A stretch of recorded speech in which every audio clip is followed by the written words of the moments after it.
Sir, excuse me. Akala ko ba meron time limit dito kasi marami pang mga nakapila. 1, 2, 3, 4, 5. And then by 2 o'clock, ano na tayo, adjourn. So, As a matter of fact, your paano 5 pa natin minutes, sir, is finished already. So, Because the last time I was here, I was only allowed 2 questions by you.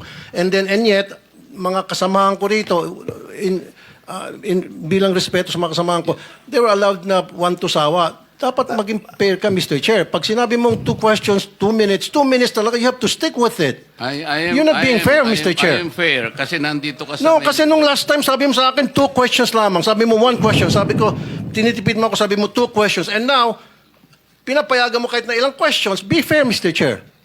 Teka muna, bago tayo magkaroon ng impression na walang fair dito, noon, sinabi ko na in the earliest statement na komo nag-uumpisa tayo noon at kinakailangan nating mabakate ang plenary at exactly 2:15, kaya tayo nagmadali.